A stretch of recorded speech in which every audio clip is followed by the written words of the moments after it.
amigas, amigos, agradeceros en primer lugar vuestra asistencia, agradecer la asistencia, la participación, el trabajo de las tres personas que me acompañan en la mesa. Soy Juan Carlos García Bravo, miembro de AMESDE, y coordino el ciclo de charlas, debates sobre los temas de memoria que hacemos en conexión, hacemos en colaboración con nuestros amigos del CAB. Ya hemos hecho varias conferencias. La primera fue sobre la necesidad de las políticas de memoria, después hicimos otro en relación con la enseñanza. La última que hemos realizado era sobre los delitos de lesa humanidad en relación con las leyes de memoria, y hoy hacemos la conferencia, la charla debate sobre las mujeres en la ley de memoria y en las políticas de memoria. La ley de memoria cita a las mujeres en su texto en un doble sentido. De una parte las recuerda como una de las víctimas más significadas de la dictadura, y también de otra parte como uno de los agentes que ayudaron, que colaboraron, que trabajaron en muchos sentidos de una forma decisiva para terminar con la dictadura y conseguir el avenimiento de la democracia. Están hoy con nosotros y nosotras Marian Cao, Matilde, Elvira. Está como Feijó. Eso me pasa por no sacar los papeles. Y Cristina Almeida, que van a hablar sin duda de temas muy interesantes. En todas estas conferencias yo siempre dedico unos minutos a hablar de la necesidad de las políticas de memoria. ¿Por qué lo hago? Lo hago porque hay una auténtica banalización del sufrimiento de las víctimas.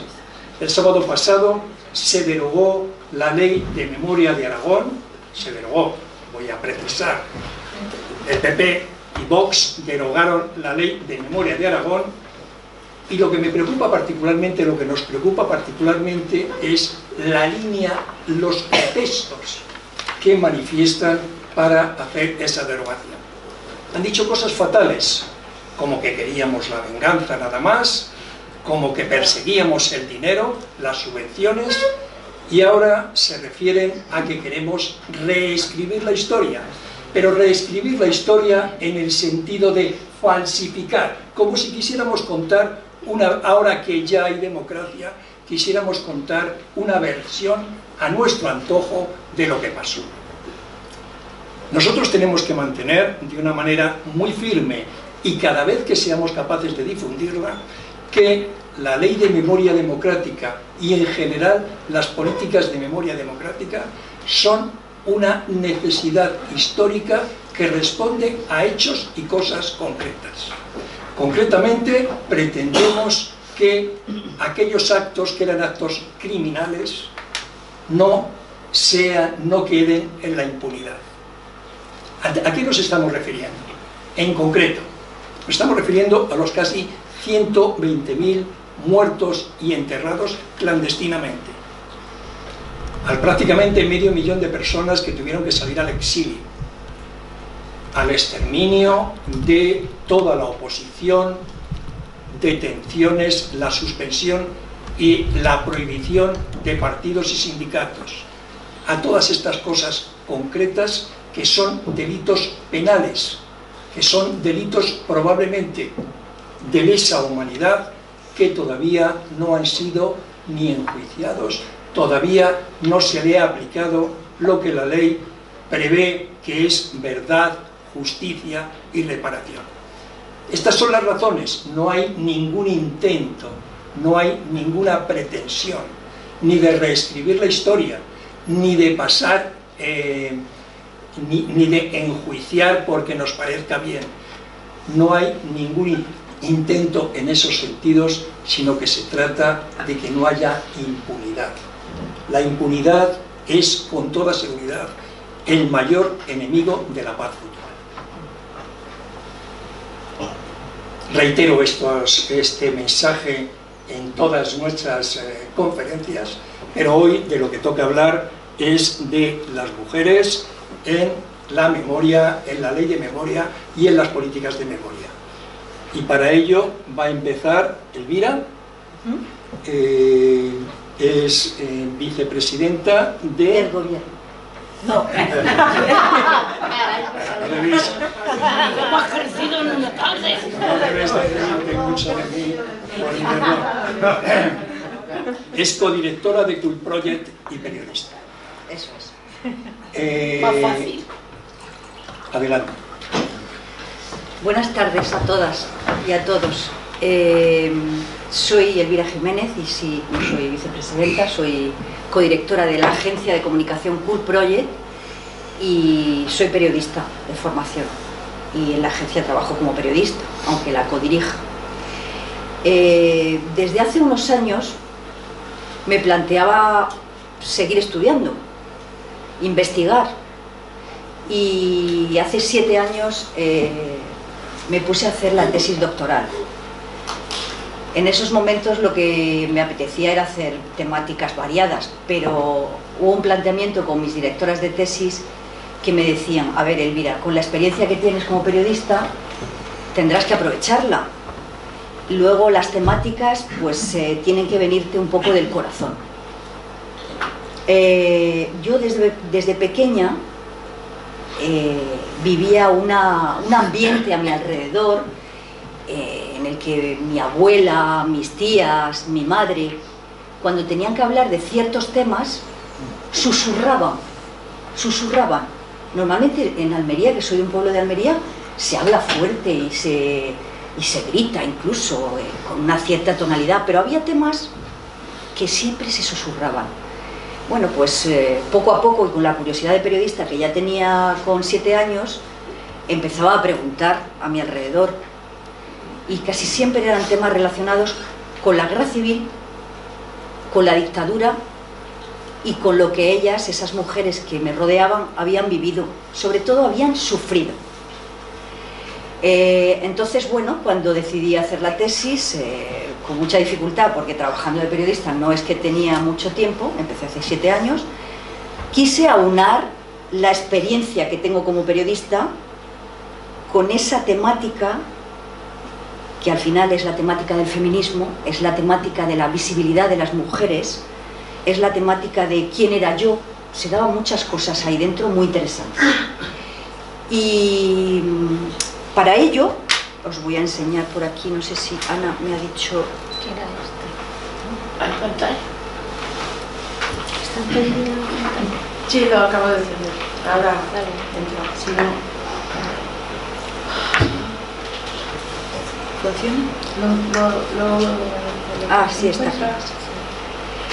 Bueno, pues lo que decidí en un principio fue trabajar con el material que a mí como periodista me interesaba más, que eran los testimonios de las mujeres.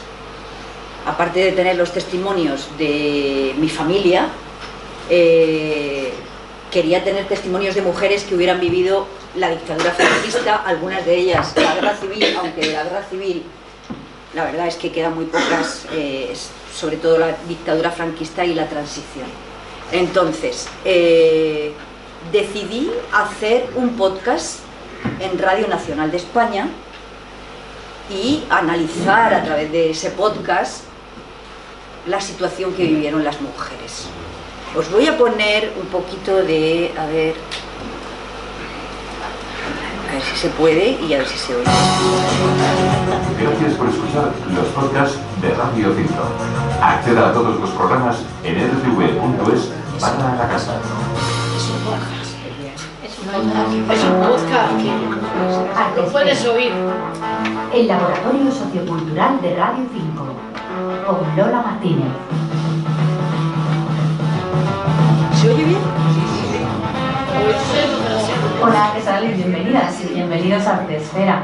No podía haber mejor fecha que la de hoy para inaugurar una colaboración mensual que nos hace mucha ilusión al equipo de este programa.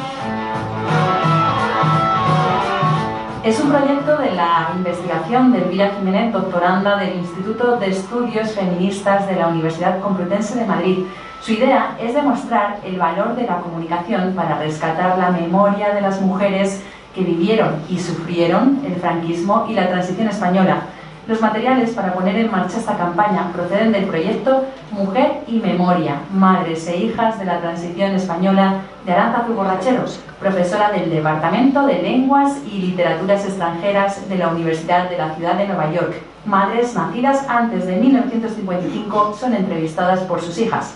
La memoria oral para contarnos de otra manera, desde la perspectiva de las mujeres. Mujer y Memoria, Madres e Hijas de la Transición Española. Yo no soy esa que tú te imaginas, una señorita tranquila y sencilla, que un día abandonas y siempre perdonas, esa niña así, no, esa no soy. Yo no soy esa que tú... Bueno, este es el primer programa que se emitió el 8 de marzo del 2020, 6 días antes de que nos encerraran a todas y a todos por la pandemia. Y a pesar de la pandemia, a lo largo del año 20, menos durante 2 o 3 meses, pudimos grabar un programa mensual. Como no había mucho tiempo y los testimonios que yo había recogido, que eran poquitos, algunos de ellos, muchos de ellos, con la ayuda, por cierto, de mi amiga y compañera Marianne, hoy en la mesa, decidí buscar un proyecto académico que hubiera trabajado con los testimonios orales de las mujeres. Es decir, que ya existía esa fuente. La profesora Arantxa Borrachero, de la Universidad de Nueva York, tiene una plataforma que os voy a enseñar ahora mismo aquí. A ver. Sí. Bueno, esto ya os lo he puesto, que esta es la imagen del programa, pero voy a... Sí, eso es. Este proyecto, que se llama Mujer y Memoria, llegó de tanto buscar... Yo buscaba testimonios de mujeres, pero buscaba testimonios de mujeres bien centrados en una época y en un tiempo. Y di con este proyecto de la profesora Borrachero de la Universidad de Nueva York, que son esas entrevistas de las que hablaba la periodista Lola Martínez Rojo, de mujeres de mi edad más o menos, alrededor de los 50, de los 60 años incluso, que entrevistaban a sus madres, las entrevistan y les preguntan sobre esos años de los que os hablaba antes. De pues, las declaraciones, esas entrevistas, ellas hablan desde la guerra civil, algunas, hasta la transición, otras, dependiendo un poco de la edad. Entonces ahí tenía unas fuentes magníficas, no solamente para dar visibilidad a este proyecto de Arantxa Borrachero, sino unas fuentes maravillosas para poder hacer el podcast en Radio Nacional.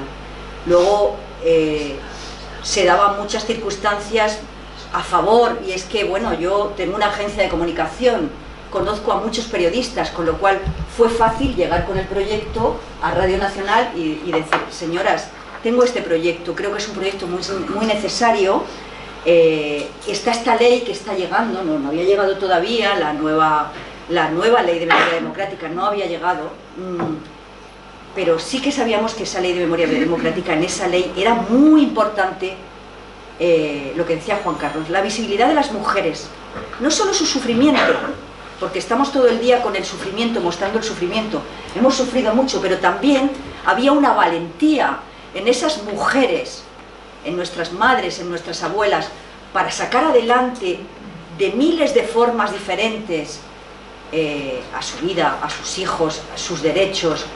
Entonces eso también había que contarlo, eso que yo quería contarlo, y ellas lo cuentan en la plataforma de la profesora Borrachero. Lo único que hago es trabajar con la profesora Borrachero, con la periodista Lola Martínez Rojo, y encontrar las temáticas que nos interesaban. Aquí, esta es una imagen de una hija que entrevista a su madre, ¿no? Que ha vivido, esa madre que veis que es joven, con esa hija que también es muy joven, pues ha vivido sobre todo los últimos años de la dictadura y la transición, y hablan de cómo era.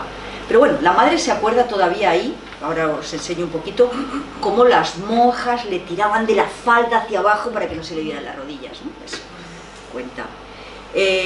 Esta es la nota de prensa que Radio Nacional de España pues lanza cuando terminamos el proyecto. 10 programas se pudieron hacer, ¿vale? 10 programas en los que, bueno, ahí podéis ver algunas de las temáticas.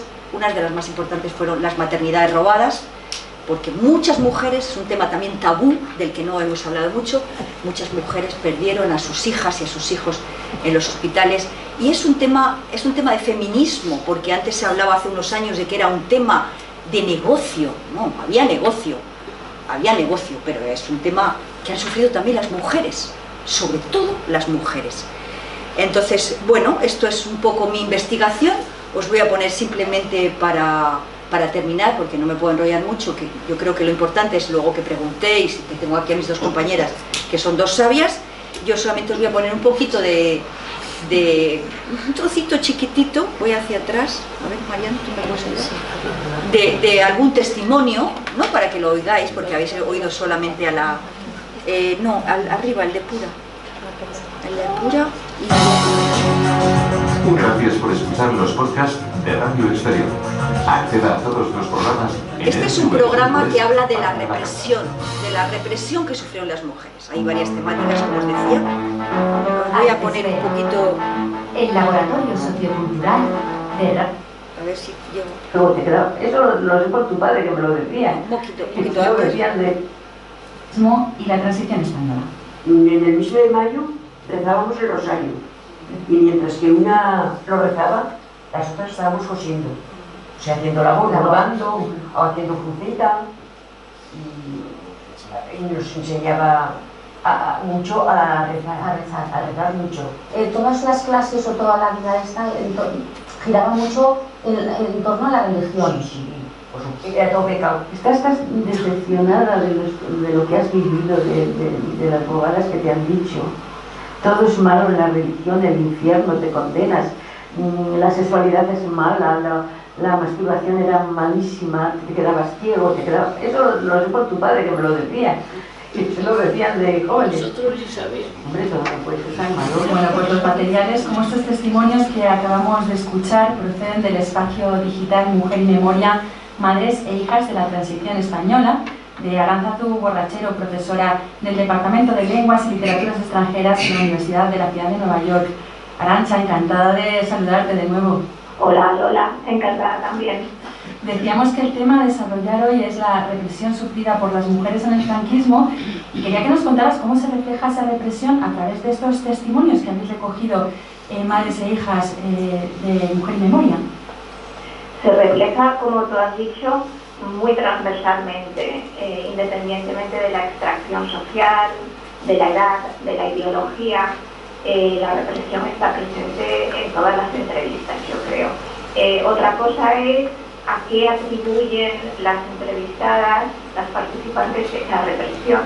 Unas sí lo relacionan muy directamente con el contexto político, con la dictadura y con el nacionalcatolicismo, y otras no tan directamente, pero desde luego la conciencia de la represión como mujer, no solamente por estar viviendo una dictadura, sino la represión por ser mujer está presente, yo diría que todas las entrevistas. Pues desde luego nuestros oyentes ya saben.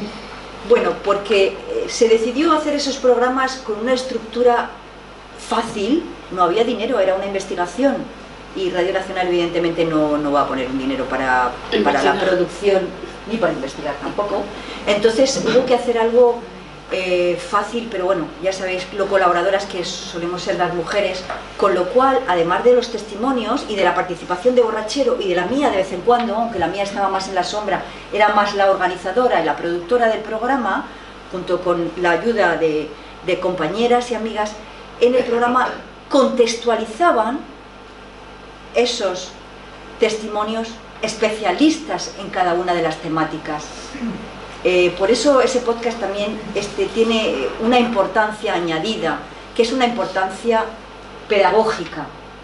Es decir, lo que nos encantaría ahora, que el podcast está y que no esté pasado de moda, es que podamos ir a los institutos, que podamos ir a los colegios, que se pueda enseñar, porque hay muy poco, después de hacer mi investigación, hay muchos programas que hablan de la memoria. Yo lo que he investigado ha sido sobre todo Radio Nacional y Televisión Española, el ente público, pero no hay programas particulares que hablen de nuestra memoria, de la memoria de las mujeres. Sí, de vez en cuando hay una pincelada aquí. Eso, me dice Marian que os recuerde las temáticas que hay en los 10 podcasts. Pues las temáticas son muy variadas. Esta es de la represión, que os quería poner un ejemplito, porque está Pura Sánchez, que sabéis que es una gran investigadora, y que contextualiza esos testimonios, es decir, que están explicados, pero luego hay otro tema que se trata, que es las maternidades robadas, como os he dicho antes, está el tema de la presentación, está la sexualidad, está el tema del activismo político, porque también hubo activismo político durante esos años, está la educación, está la religión, en fin, es un abanico bastante completo en el que se puede ver, en el que se puede sobre todo escuchar cómo vivieron las mujeres durante esa etapa 1939-1981. Ya no os robo más tiempo porque mis compañeras seguro que luego podemos hablar más. Así que nada, muchas gracias.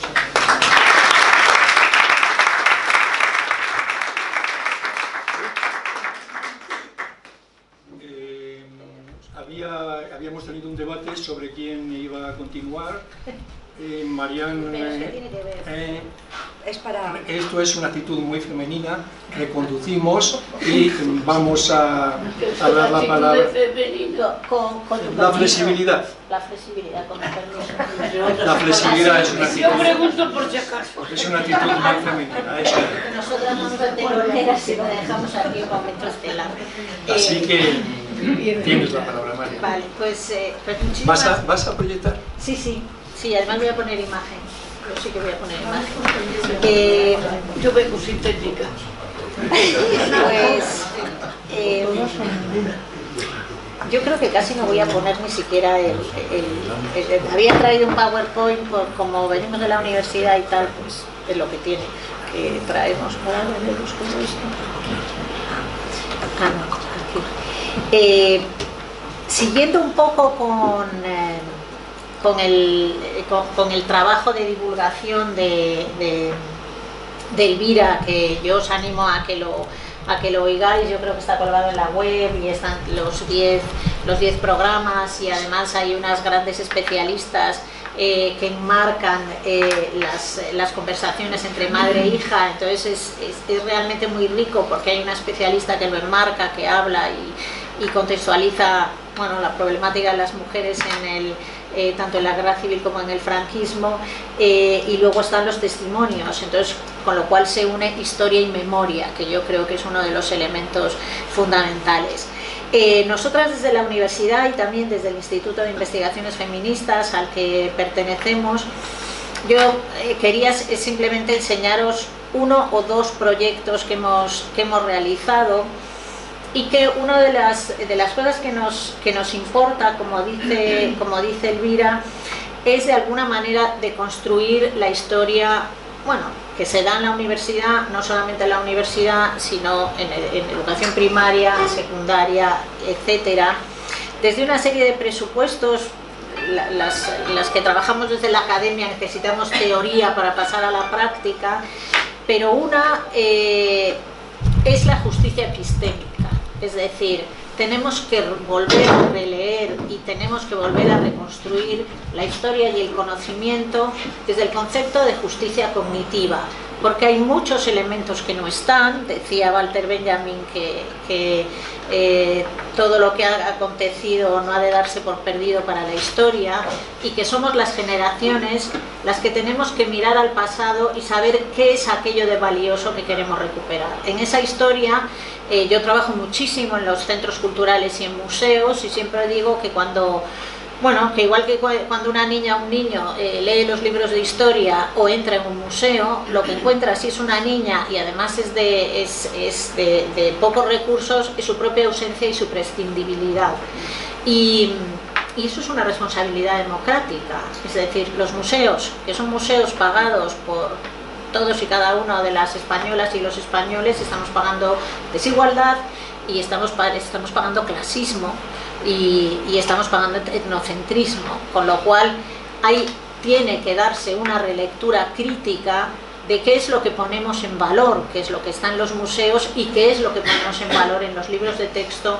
Hoy le contaba a una compañera que yo trabajo en la Facultad de Educación y fui a ver un centro a una alumna y me hicieron esperar un ratito en los pasillos, y entonces estuve viendo las paredes de las aulas.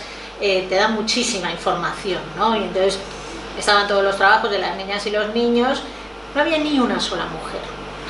Contaban Roma, bueno, pero hasta incluso contaban el conejo, el tal, o sea, no había ni una referencia femenina, ni siquiera que hubiera mujeres romanas, parecía que vivieron hombres y se reprodujeron entre sí, y poca cosa más. Y sin embargo había 2 carteles del 8 de marzo. ¿No? Entonces, digo, o sea, esto parece la efeméride del 8 de marzo, pero luego no hay nada en la historia, no hay nada en la ciencia, no hay nada en ninguna de las otras disciplinas, con lo cual lo que hacemos es repetir esos modelos de los hombres blancos propietaristas, que son los modelos de los niños que vienen, que por otro lado vienen de distintos lugares y solamente tienen esa referencia blanca, masculina, occidental y con propiedades en general, es decir, de una clase. Entonces, bueno, por un lado, esa justicia cognitiva, que es una obligación nuestra introducir en esa, como tú decías, en eso que llaman que es tergiversar la historia. No, es todo lo contrario, es volver a contar la historia incluyendo a todas las personas que construyeron la civilización. Y luego otro de los elementos que nosotras desde el feminismo incluimos, y que es un método un poco complicado que utilizaba Simone de Beauvoir, pero que se lo explico muy sencillo, que es el método regresivo progresivo, en el que ella señala, hay que mirar a la historia señalando los obstáculos, y efectivamente cómo las mujeres y otros grupos oprimidos hemos sido víctimas y hemos sido apartados del poder, pero hay que señalar también a aquellas personas que siempre transgredieron el poder. Es decir, hay que hablar de los obstáculos, pero también hay que hablar de las transgresiones. Es decir, cómo las mujeres siempre hemos luchado por nuestros derechos, aunque no los tuviéramos y no nos dejaran luchar para ellos. Es decir, solo ese movimiento dialéctico que por supuesto señala los obstáculos, pero también señala a aquellas personas, a aquellos grupos que por las grietas pudieron escapar de esos elementos que les atenazaban y que en definitiva fueron los que consiguieron cambiarlos, ¿no? Entonces, no es lo mismo hacer historia añadiendo mujeres que hacer una historia señalando las permanencias, pero también las transgresiones, que ese es el trabajo que creo que es interesante en democracia. Bueno, nosotros hicimos, y ya no digo mucho más, luego si quieren les paso el PowerPoint que me había traído. Esta es una página que si ustedes ponen en YouTube Madrid Ciudad de las Mujeres, pues la tienen aquí a su disposición, y parte de un proyecto europeo en el que distintas asociaciones, y nosotros éramos la única universidad, lo que queríamos era introducir la diversidad y la igualdad en museos y en ciudad. Entonces, en museos nosotros estuvimos trabajando con chicas y chicos de la etnia gitana que nunca habían entrado en un museo porque pensaban que no tenían espacio en él, y en la ciudad lo que decidimos fue rescatar la memoria de las mujeres, es decir, qué habíamos hecho las mujeres por la ciudad de Madrid.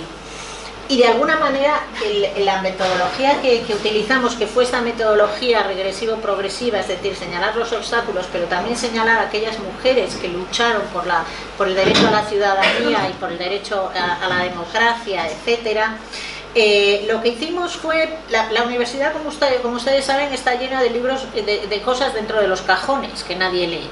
Entonces, justamente un poco yo con un compañero periodista, Nacho Moreno, lo que hicimos fue hacer digeribles muchas de las tesis que estaban en la universidad y que trabajaban sobre la historia de Madrid desde el punto de vista feminista, desde el trabajo de las cigarreras, desde el trabajo de la cárcel de Ventas, que es la que le voy a poner, desde el trabajo de las mujeres en la transición. Y entonces hicimos una especie de itinerario de Madrid en el que se pudiera ver cómo las mujeres hemos contribuido a una sociedad mejor y hemos contribuido a la democracia.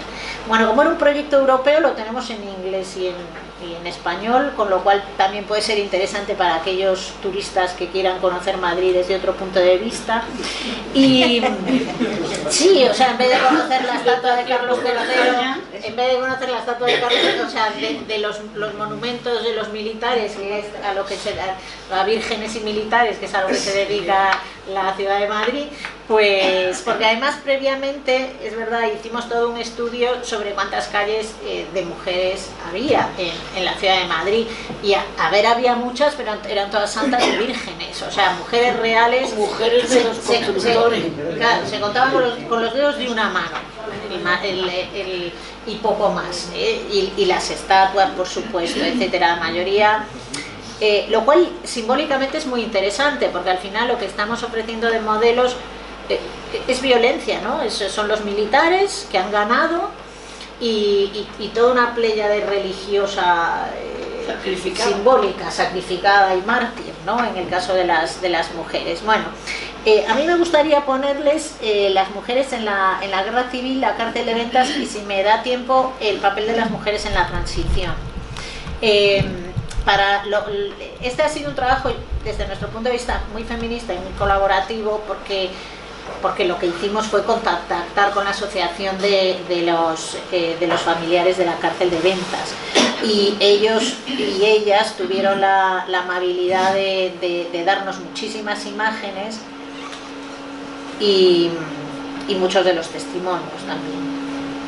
La terrible guerra civil que vivió España entre 1936 y 1939 afectó especialmente a las mujeres, a las que convirtió en víctimas, cabezas de familia. Perdón, entonces lo que hemos hecho, y el trabajo de montaje que ha sido muy bueno por parte de la persona que lo montaba, es que íbamos a los espacios y lo que hacíamos era traspasar las imágenes a lo que es hoy el espacio que ocuparía la cárcel de Ventas en este caso. Familia o protagonistas de la contienda. Transformadas en heroínas de vanguardia o de retaguardia, su papel en este conflicto histórico fue definitivo. Desde la vanguardia, es innegable que la guerra civil, con sus profundos cambios sociales, visibilizó por primera vez en la historia de España el trabajo colectivo de las mujeres. Convocadas por primera vez por partidos y sindicatos, y agrupadas en torno a las principales asociaciones femeninas del bando republicano, como la Agrupación de Mujeres Antifascistas, Mujeres Libres o la Unión de Muchachas, las mujeres rompieron su aislamiento político y participaron con entusiasmo en la lucha contra las fuerzas antidemocráticas. En este clima de reconocimiento y optimismo, brillaron líderes naturales como Dolores Ibarruri Gómez, la Pasionaria, o Federica Monseni, así como la figura de la miliciana, que se convirtió en un referente durante los primeros meses de la guerra, apareciendo en la propaganda republicana, anarquista, comunista y socialista. Mujeres aguerridas como Rosario la Dinamitera, cantada por Miguel Hernández y que recaló en la prisión de Ventas. Mujeres que aparecían retratadas con mono azul, portando un fusil y marchando al frente. Sin embargo, para la historiadora Mary Nash, esas mujeres fueron la minoría, ya que la miliciana no constituía un nuevo y auténtico prototipo femenino, sino sencillamente un símbolo de la guerra y la revolución, siendo el lema de la época los hombres al frente, las mujeres a la retaguardia. Esa diferenciación de género del trabajo de las mujeres durante la guerra se puede ver en las crónicas de la época, donde se explicaba cómo las maestras pelaban patatas, las enfermeras fregaban los suelos, las chicas de servicio doméstico acudían en avalancha a las clases preparatorias que se improvisaban. Las feministas 100% Cuidaban a los niños y atendían hospitales. Las modistas cogían el fusil. Muchas corrían a ofrecerse, con máquina y todo, para coser monos. Otras hacían acopio de bocadillos y refrescos y establecían el puesto en las barricadas para obsequiar a los pelotones de milicias que salían en camiones a reconquistar pueblos. Un ejemplo de cómo la guerra civil alteró, pero no subvirtió los roles de género en la sociedad española, fue el modo en el que ambos bandos utilizaron la figura de la madre cuidadora, que acabó convertida en la heroína de la retaguardia. Mujeres que trabajaban en labores de apoyo, asistencia social o sanitaria, así como en los cuidados familiares o sociales. Madres dispuestas a cuidar al prójimo y a dar a sus hijos por la lucha, en una retórica que, si bien actualizaba valores tradicionales de la maternidad, también hablaba de la experiencia histórica de muchas mujeres dedicadas a su subsistencia y a la de su familia durante la guerra. Para las mujeres en la retaguardia, los difíciles años de la guerra significaron tres cosas. Primero, una reorganización del trabajo doméstico bajo una economía de guerra como la del racionamiento, lo que se traducía en largas colas a la intemperie para conseguir algo de comida. Segundo, colaborar en trabajos no pagados que permitían la subsistencia de servicios. Y tercero, conforme los hombres fueron movilizados, acceder a puestos de trabajo en confección, sanidad, industrias de guerras o transporte público, generalmente en puestos subalternos y peor pagados, que, sin embargo, significaron un cambio sustancial en la vida de muchas españolas. Esa igualdad de género que aceleraba y anunciaba la guerra se fue al traste con la victoria de los sublevados y el retorno de la mujer a la esfera privada. En ese camino de vuelta al hogar, la mujer se encontró con la represión de la que la cárcel de Ventas en Madrid fue su buque insignia. Levantada en 1933 por el impulso reformador de la primera directora general de prisiones de la historia de España, Victoria Kent, la prisión nueva, modelo para el resto de España, pronto acabó convertida en un gran almacén de reclusas durante los peores años de la represión franquista. En unas condiciones pésimas de hacinamiento, rancho escaso e infecto, nula higiene y enfermedades contagiosas, las mujeres encerradas allí durante el final de la guerra que consiguieran salir vivas y sanas podían considerarse afortunadas.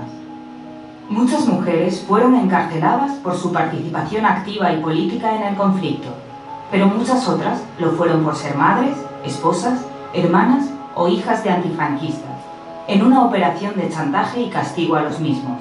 Junto a estas, existían las presas que habían sido detenidas arbitrariamente por haber insultado a los fascistas o a vecinos de derechas, por haber gritado contra los aviones que bombardeaban, por haber sido de izquierdas, por haber votado al Frente Popular, por acumular papel moneda enemigo, por haber lavado ropa para las milicias o por cuestiones puramente morales o de conducta. Todas ellas víctimas de una campaña de delación animada por los vencedores, que encarcelaban a las mujeres sin que hubiera denuncia previa y que después investigaban sus ideas y conductas en sus vecindarios.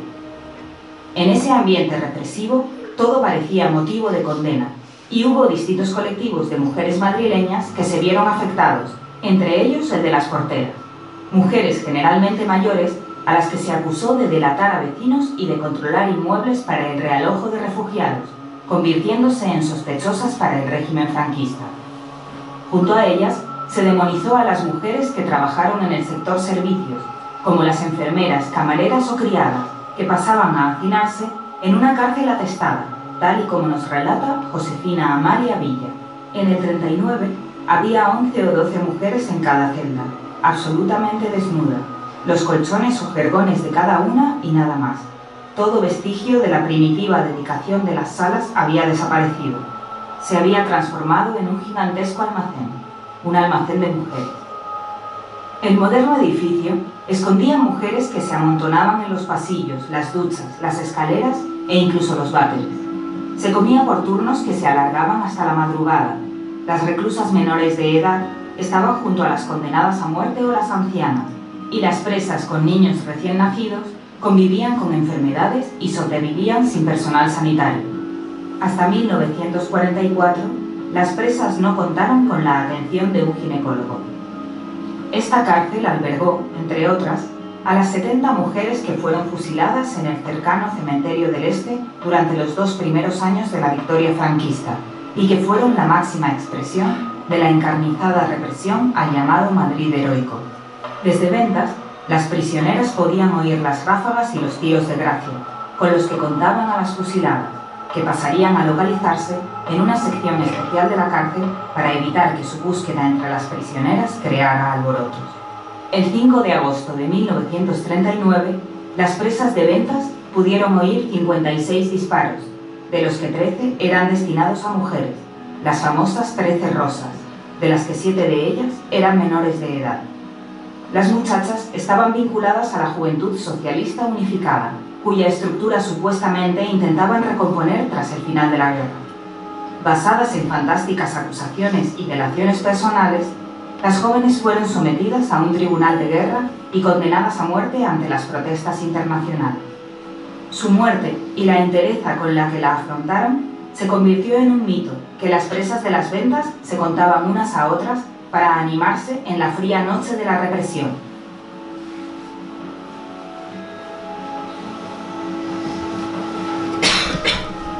Bueno, como veis, la idea es contar el papel de las mujeres en Madrid, y una de nuestras intenciones es también, como dice Elvira, que puedan servir de material educativo en institutos, en bachillerato y en la universidad, y que a partir de ahí se abra debate. Hemos hecho unas unidades didácticas que están colgadas en la web y que hemos hecho sobre todo para primaria y para secundaria. Yo he hecho la parte de primaria y Antonia Fernández Valencia, mi compañera, ha hecho todas las actividades para secundaria a partir de grandes temas: las mujeres y la educación, en la que ponemos 4 vídeos, las mujeres y la sexualidad y el control de la sexualidad, las mujeres y la cultura y las mujeres y trabajo. Y nada, yo os invito a que utilicéis los materiales, tanto los vídeos, que yo creo que este es el más largo, la mayoría de ellos son más cortitos, de unos 3 minutos, una cosa así, pero me parecía que merecía la pena ponerlo. Muchas gracias.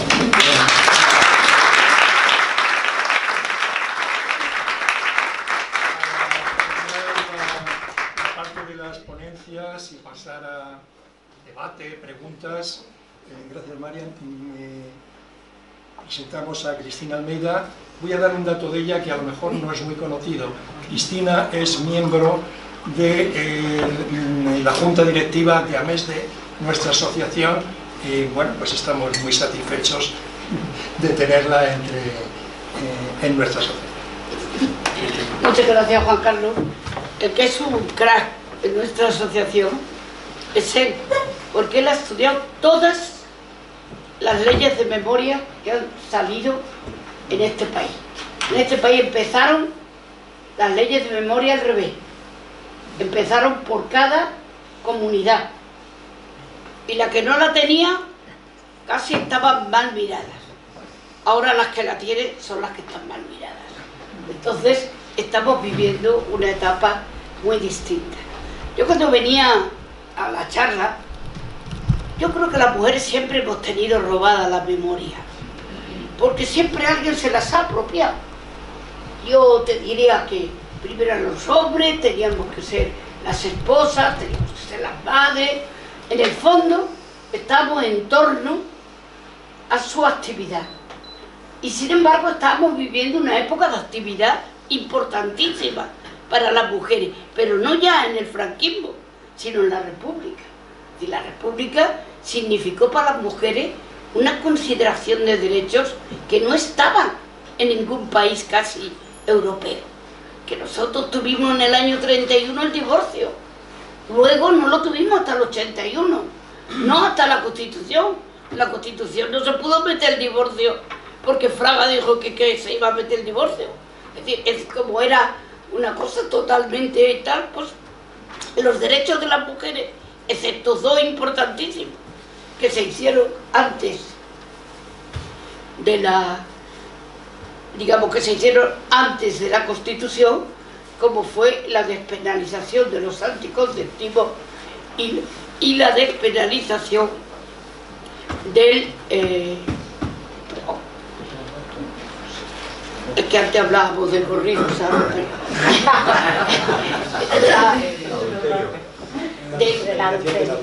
Del adulterio y del amancebamiento, que no era lo mismo, ¿eh? Que nosotras con un mal pensamiento convertíamos adulterio. Ellos solo cuando mantenían manceba en casa, es decir, que se la metían ya en la casa y entonces le condenaban, yo creo que por tonto, por tener solo una, en vez de las 20 y tantas que se le daban muy bien a Pepito. Entonces, todas esas cosas estaban ahí en el umbral de lo que al final era la respuesta en la guerra y en todo.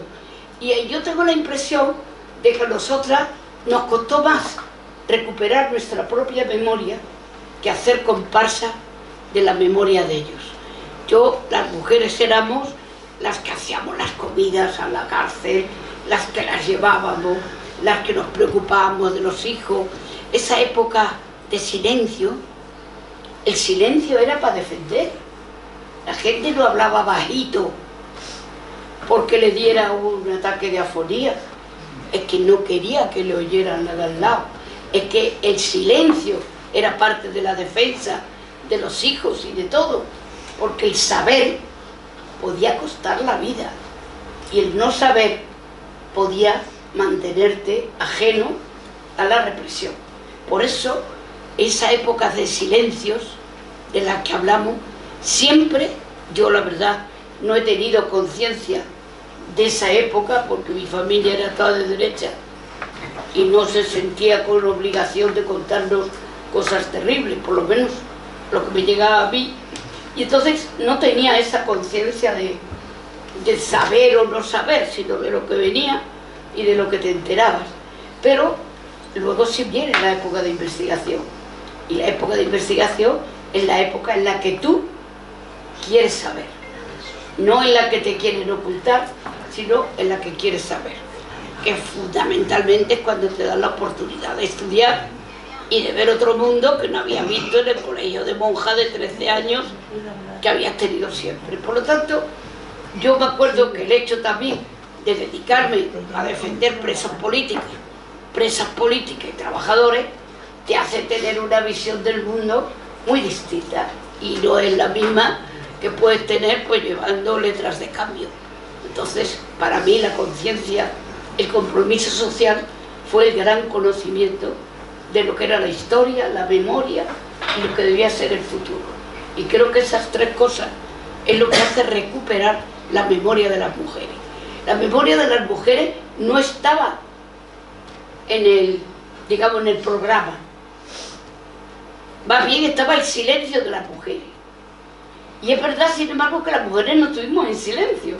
En la República fuimos, ya te digo, de las más avanzadas. Tuvimos el derecho al aborto, tuvimos una constitución avanzada, tuvimos el derecho al voto, tuvimos un montón de cosas que estaban por encima de nuestra propia capacidad de mujeres, hechas por mujeres dirigentes y que además se ocuparon de que tuviéramos derecho. Para nosotros perder la República no fue perder una forma de gobierno, fue también una forma de gobernar para todos, una forma de dirigir para todos y de perder derechos que teníamos tenido. Y eso para mí era el mayor palo que nos pudieron dar a las mujeres. Los hombres los tenían. Yo me acuerdo que, hablándolo con compañeras y tal, la primera vez que yo me casé, pues me acuerdo que fui a la cárcel de Jaén, lo he contado muchas veces, pero lo cuento, porque al salir de la cárcel de Jaén, pues yo era una persona que era la jefa, yo era jefa en mi despacho, yo entraba la gente y daba las responsabilidades y nos dábamos todas, y los sueldos, y nos los dábamos todos iguales, y teníamos un proyecto igualitario, no se me ocurría pensar en que yo era menos que otro.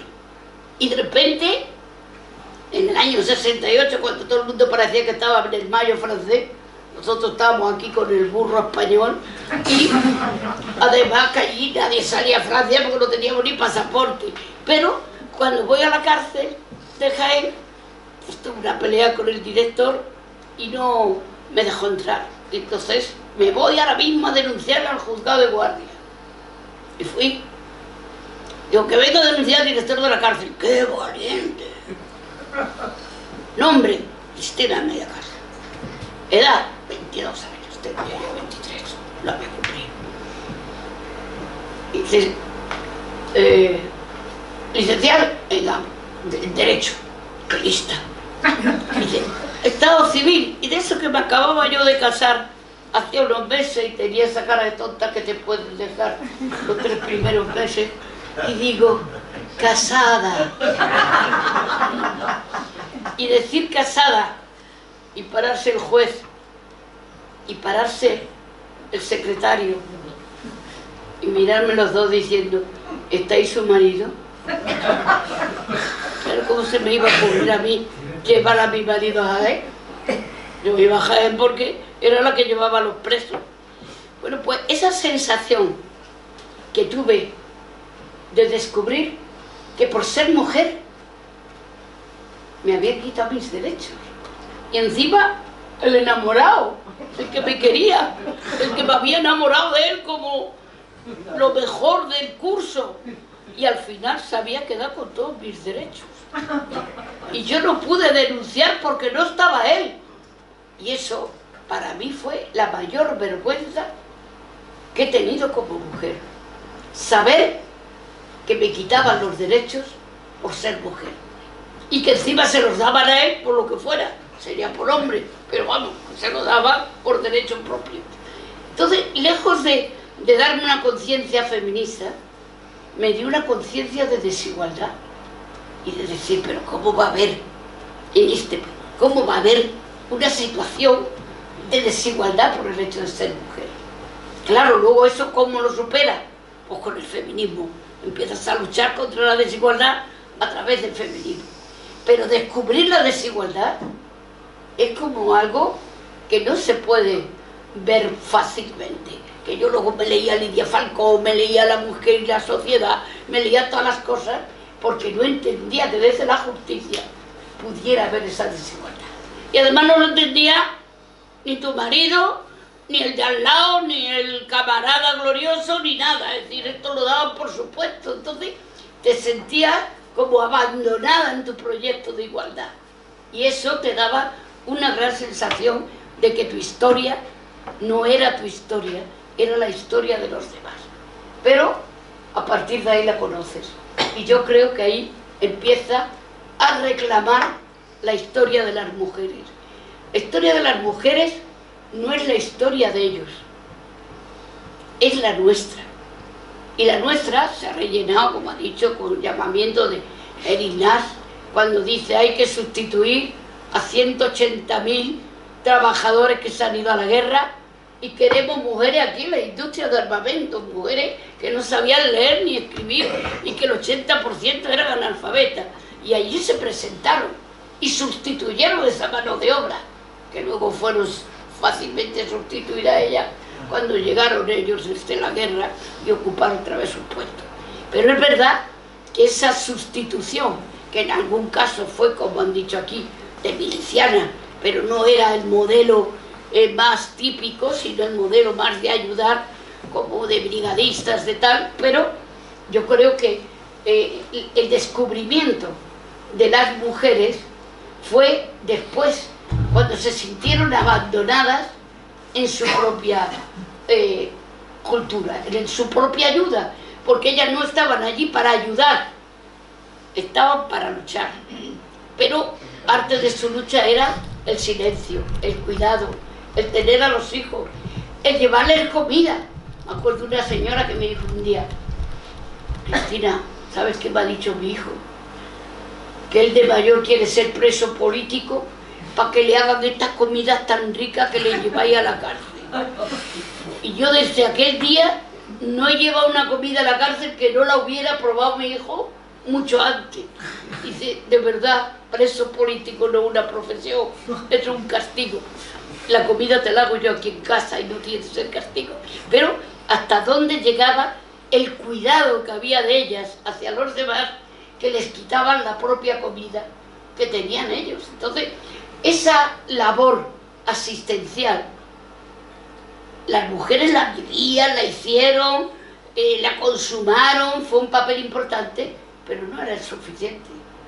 Y las mujeres tuvieron que movilizarse para poder sacar de toda esa penumbra a la gente de la cárcel, a los hombres, los juicios, tanto. Creo que eso lo hemos visto, cómo las mujeres se empezaron a movilizar por los derechos y no solo por los cuidados. Y yo creo que esa lucha por los derechos, que el otro día incluso leía una cosa muy interesante, de que por ejemplo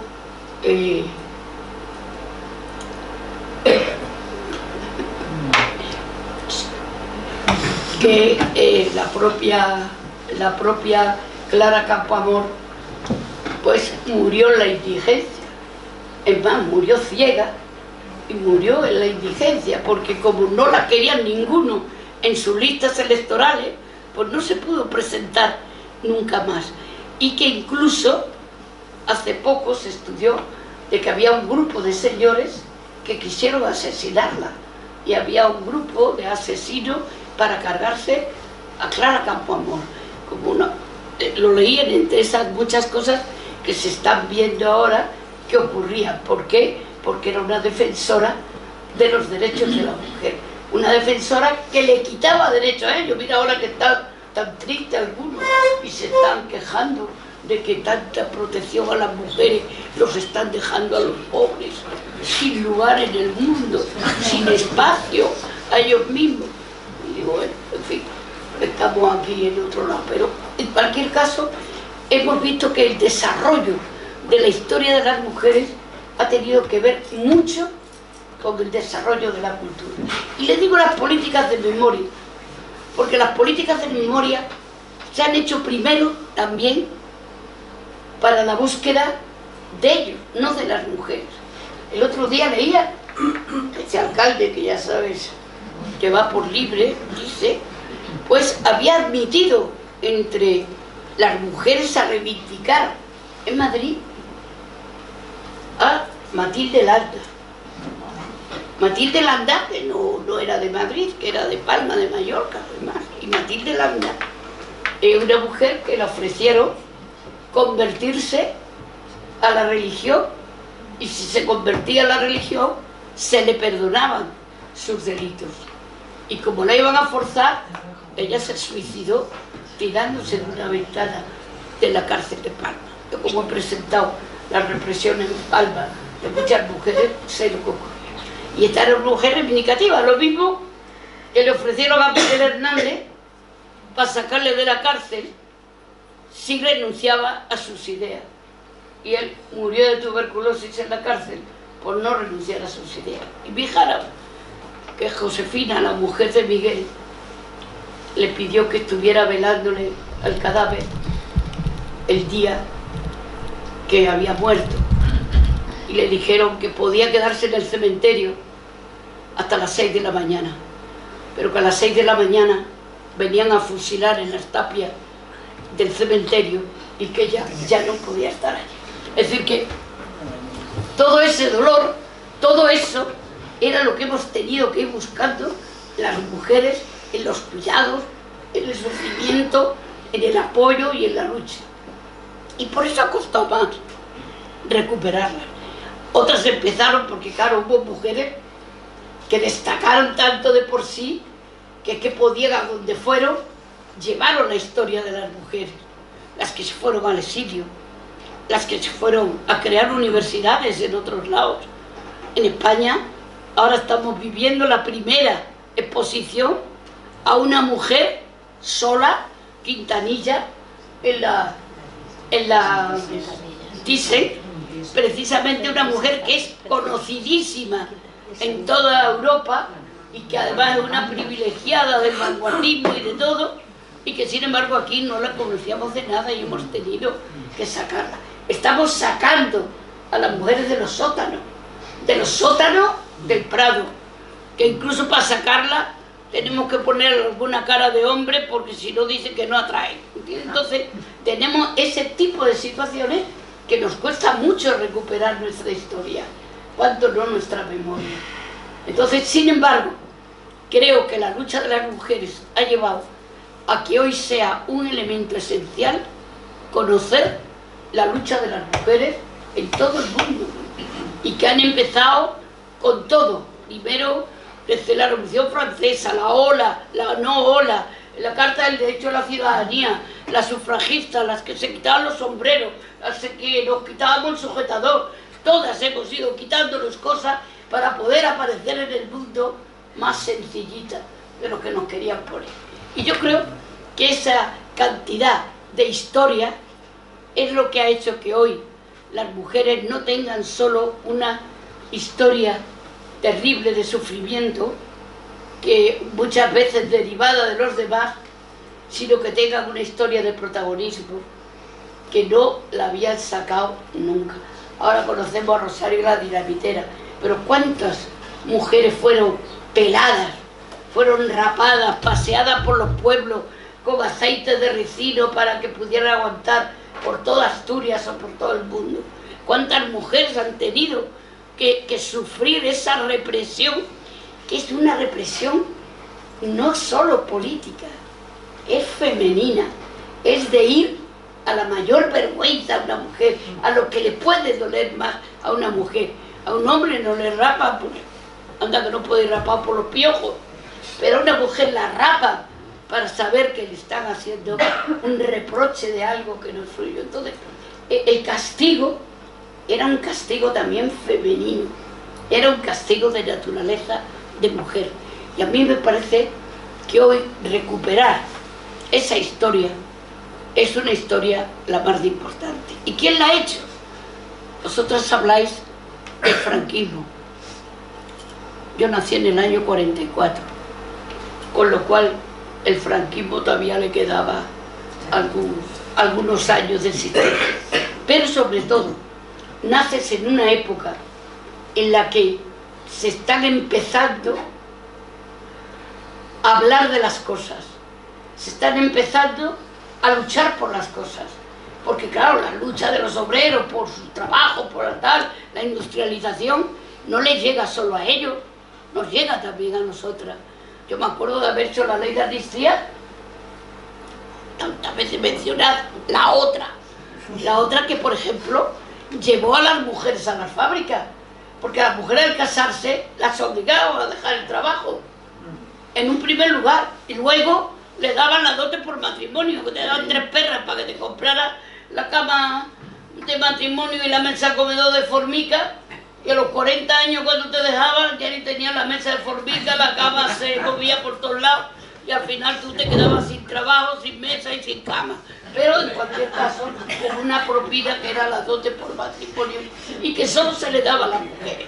Por eso la amnistía comprendió a todas las mujeres que obligaron a irse del trabajo. Y yo me acuerdo de las cigarreras, de las mujeres que estaban todavía en edad de entrar en Telefónica, en todos esos sitios, las chicas del cable, pues todas esas entraron también con la amnistía, porque era una represión de mujer.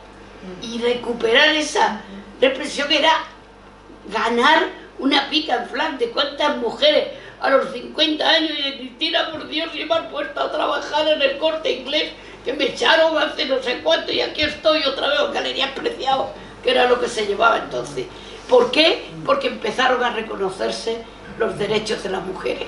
La historia se recupera cuando se recuperan los derechos, cuando se recupera la oportunidad, cuando se recupera con la lucha, todas estas cosas.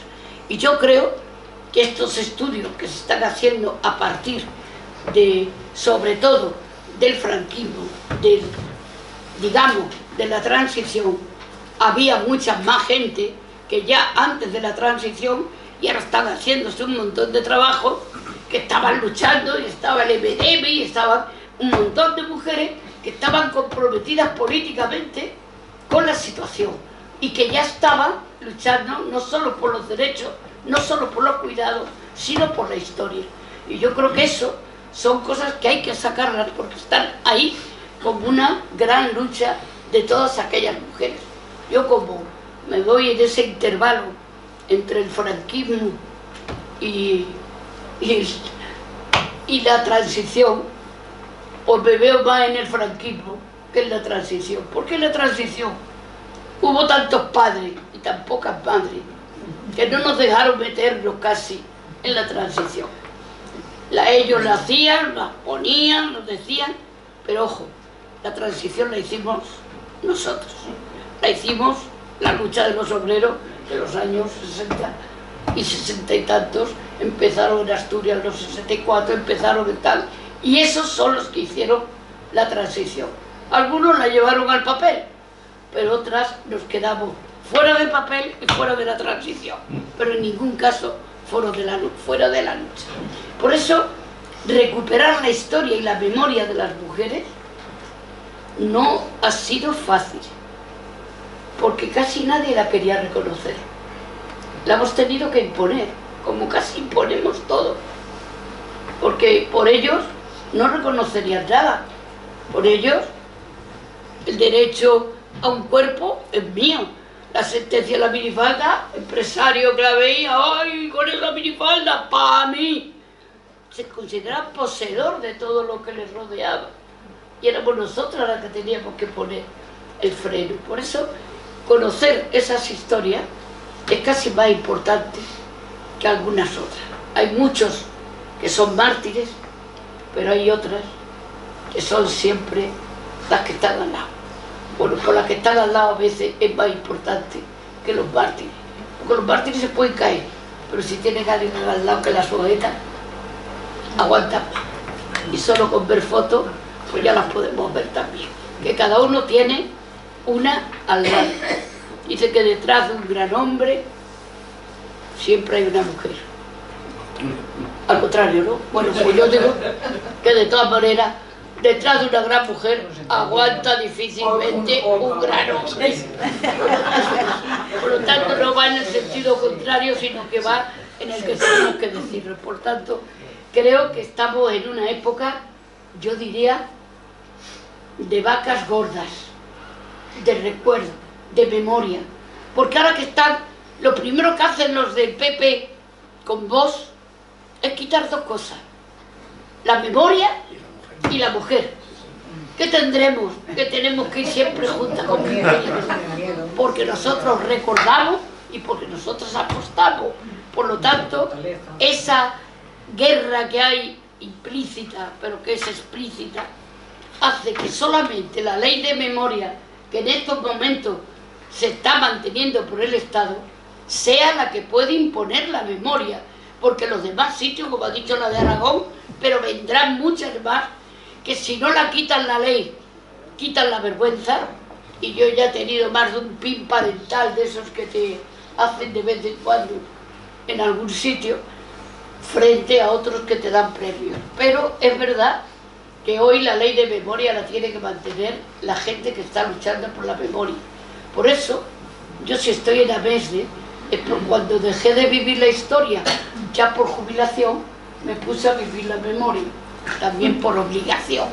Entonces, creo que de ahí estamos viviendo una gran historia, una gran memoria, y vamos a ver si podemos hacer una gran revolución. Porque las mujeres, cuando miramos al mundo, lo miramos de distinta manera. Y esa manera es una forma más cordial, es una forma más pacífica y es una forma más de entrega de la que nos quieren señalar por otro lado. Por eso no he querido hacer una recuperación de la historia concreta de una época de las mujeres, porque creo que las mujeres estamos en pleno desarrollo de nuestra propia memoria y que estamos dándole a la memoria un sentido mucho más amplio que el que otros quieren darle a la propia ley de memoria. Por eso defenderemos la ley estatal, porque la ley de las comunidades, tal y como viene el patio, me parece que la vamos a tener un poco dura. Y que no olvidéis nunca que las dos cosas que quieren quitar de la historia son las mujeres y sus avances y la memoria y sus recuerdos. Muchas gracias.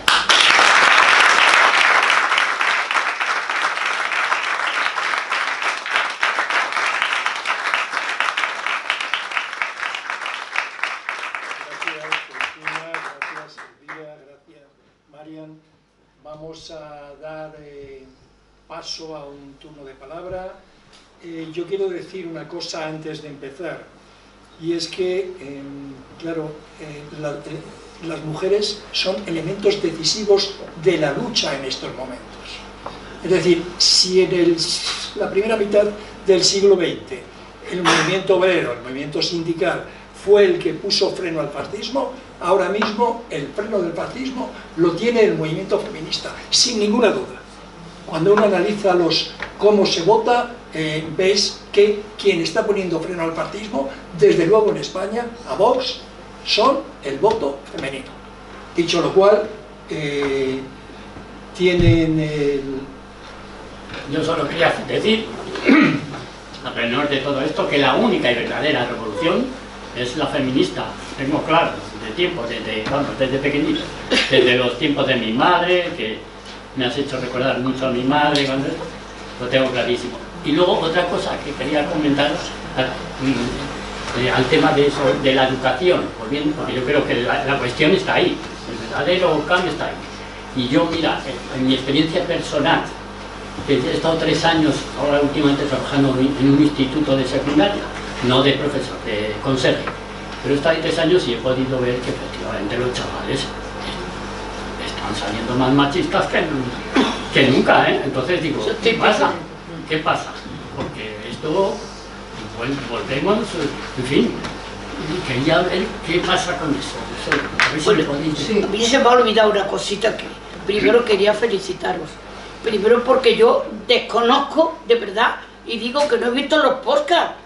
Que ya me parece terrible, de verdad, no ver, estar en la memoria y no ver los podcasts en Radio Nacional, que es que me parecen fundamentales, ¿entiendes? Entonces, primero felicitaros precisamente por haber hecho allí 10 programas, haberlos metido ahí con calzador como podíais y haber hablado de la memoria, que me parece a mí sorprendente. Y mira que ando todo el día hablando de la memoria por ahí, pero quizás en Radio Nacional no.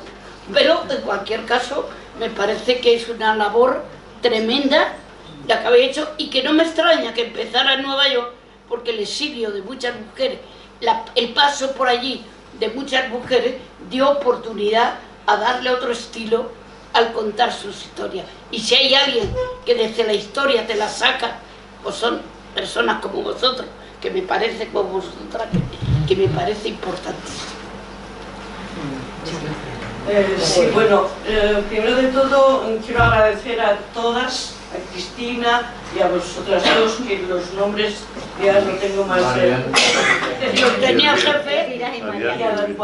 A todos y a todas quiero agradecer particularmente, me interesa muchísimo todo el tema del contexto histórico, pero me voy a ceñir al tema de la educación, porque como maestra que soy y nacida en el 50 y por lo tanto habiendo sufrido la educación franquista, pues podéis imaginar, y como yo, pues todas las maestras y maestros de mi generación, toda la población, que entonces era una educación francamente represiva.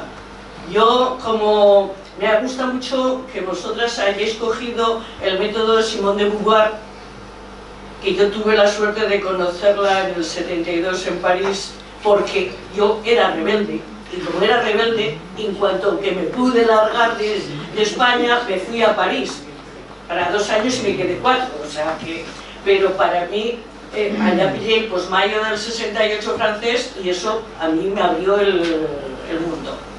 Pero, volviendo al método de los obstáculos y las transgresoras, ¿no? Si entiendo bien es ese el tema, pues a mí me parece muy interesante eso a la hora de confeccionar unidades didácticas, de llevarlo, por supuesto, a los centros. Yo he hecho unidades didácticas porque he trabajado por la coeducación desde el sindicato durante toda mi vida, y sé en un momento determinado hicimos en la enseñanza, cuando la LOCSE, que a algunos nos tocó negociarla, pudimos hacer una coeducación, pero no se cambió la formación inicial del profesorado. Y al no cambiar la formación inicial del profesorado, pues todo esto se ha quedado en mucho voluntarismo y de la gente que teníamos ese convencimiento.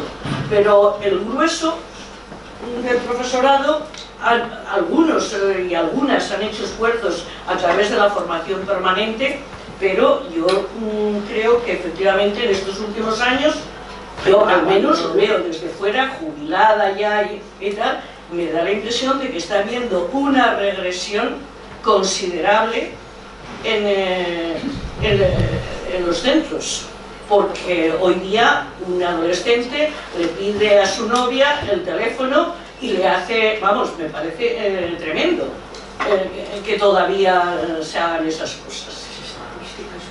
Y las estadísticas son efectivamente terroríficas. Entonces, simplemente decir que me interesa muchísimo vuestros estudios, que tengo mucho interés en conocerlos más en profundidad y que ha sido la transgresión de las mujeres, y sobre todo las que nos tocó vivir la dictadura, y después en la transición, porque yo creo que hay que entender que muchas de las mujeres, o sea, por ejemplo, maestras, en la República fueron las más, las que se salían al exilio o muertas o lo que sea. Y después las que quedamos fuimos educadas por la escuela franquista encima, como tú no hubieras tenido alguna posibilidad. Y claro, si tú naces en un pueblo pequeño que no hay ni instituto, tienes que ir a un colegio de monjas, como me pasó a mí, y efectivamente todo lo que contabas, o sea, yo podría contar infinidad de cosas de la educación recibida de las monjas, pero no voy a enrollarme. Pero me parece que la cuestión de la educación y la cuestión de hacer mucha pedagogía es fundamental, y es fundamental en el gobierno también, en un gobierno progresista, porque no basta con hacer las cosas, hay que saberlas explicar y hay que llevarlas a los institutos, a todas las partes donde, bueno, y crear cultura, porque de ahí vendrá alguna revolución, si no, no hay. Desde mi punto de vista. Yo te invito, si se pudiese volver a poner el cañón para que veáis dónde están las guías. Luego me das la web. Sí, hemos hecho las guías de ciudadanas.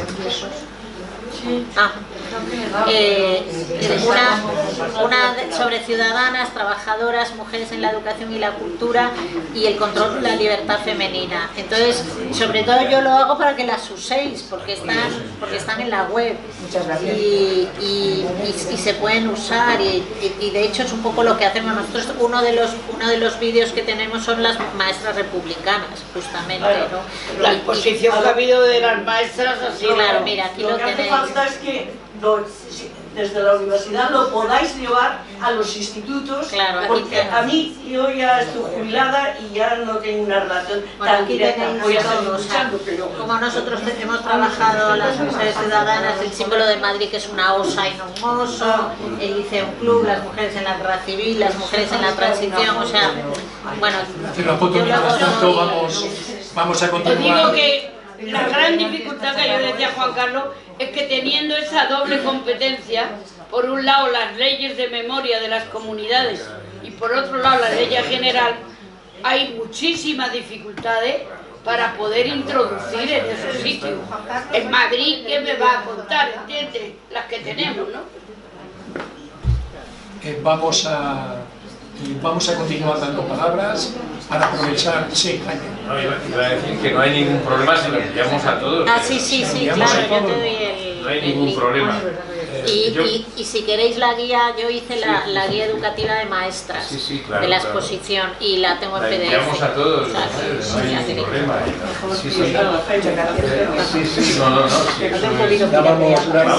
El documental ese que hay del maestro que quiso enseñar el mar y no pudo ir al mar porque se lo cargaron. Sí, Jaime, termina por favor. Continúa con la intervención. Vamos a ver. Yo creo que tenemos una obligación como asociaciones que nos preocupa el tema de la memoria y la educación, como es lógico, inseparables, que no solamente es que haya una ley, sino en nuestro país es que se aplique la ley. Por primera vez tenemos una ley con la que estamos sacando adelante multitud de cosas que hemos venido reclamando al menos en los últimos 20 años. Entonces tenemos que exigir el cumplimiento. Más de 30, Jaime. Claro, no, sí. Tengo aquí documentos del año 90 de Televisión Española de la... Yo estoy hablando de Amerte, que acaba de cumplir 20 años. Somos muy jóvenes. Entonces, no, iba a decir, es que hay una ley, no, hay dos leyes. Sí. La ley de memoria democrática, que enmarca este tema, supera la del 2007 y establece un marco posible de desarrollo positivo para las víctimas y para el conocimiento. Incluye el tema de la mujer, evidentemente. Pero también hay una ley de educación que incluye por primera vez en la historia de nuestro país los currículums desde la primaria hasta la base, que no estaban incluidos. Pero fijaos bien, es que no basta con que esté la ley. Hay que exigir su cumplimiento, porque lo que ha ocurrido, ejemplo, Madrid, la Comunidad de Madrid reclamó boicoteo y ha alterado el procedimiento. Lo ha llevado a los tribunales, lo ha perdido. ¿Os habéis enterado de algo? ¿A que no? Nada. No se aplica a los Creo centros. que el novio ha hecho un fraude, ¿no? No, es más gordo, porque luego en los colegios concretos, y especialmente en los colegios concertados, y especialmente en los religiosos, resulta que no solamente no se aplica la ley, sino que se está articulando la alteración de la ley en la práctica docente permanente, con contenidos que contradicen los valores establecidos en la ley y en la Constitución, porque siguen con una pretensión confesional de marginación de la mujer, explicando todo eso que habéis dicho que se ha superado. Todavía se sigue diciendo que es lo que caracteriza el modelo educativo de sus centros. Y si leéis un poco la propaganda que hacen para la matriculación, tienen la desfachatez, porque se creen todavía con la impunidad de explicar que ese es su currículum, que lo tienen concebido así, igual que hablan de otro tipo de valores que son contradictorios con la Constitución. Pero en este caso concreto, y para no extender, lo que nos hace falta no solamente es el marco legal, sino es la exigencia de aplicación. En algunos centros, la presión de algunos padres obligan a un profesorado que cuando ve inconvenientes por tibio, pues dice, pues yo no me meto, sigo haciendo lo de siempre, que me han dejado hacerlo y no he tenido problemas, pues yo sigo haciendo lo mismo. Y no debe hacer lo mismo, porque se ha modificado la ley. Tiene que incluir eso, y tiene que ser un programa del centro, no de un profesor, no de una persona porque sea progre, no, es la identidad del contenido de la enseñanza de los centros educativos en la etapa obligatoria. O sea que es muy gordo el tema. Por eso yo, además de que el movimiento memorialista nos aclaremos para poner esto en primer lugar, hay que exigir a los sindicatos de enseñanza que garanticen a sus afiliados y al conjunto de los trabajadores que si tienen algún tipo de alteración por aplicar la ley, recurran a ellos y que sepan que están defendidos. Porque ese es un papel fundamental. No hay sindicato de enseñanza que se pueda limitar a las condiciones laborales si no entiende la función educativa que tienen que tener en el marco de la educación hoy, la memoria y la democracia. Por lo tanto, yo creo que es muy importante esa labor. No es que estén esperando a que hagan los centros lo que se les ocurre. No, hay que dotarlas de material, de iniciativa y también de garantías de que están, por lo menos van a estar asesorados o validados o apoyados por sus organizaciones profesionales. Yo creo que eso es muy importante y hay que explicarlo. Y hacer cumplir la ley también, porque la ley de conciertos... Porque quieren desarrollar, quieren esa Sí, educación. pero los padres que quieren la educación no pueden pretender una educación distinta de la que se ha aprobado. Se van a ir por algo. Sí, pero muchas veces la llevan. Ya lo llevan porque no les obligan a tener. Amigas y amigos, vamos a ordenar un poco, el debate. Perdonad.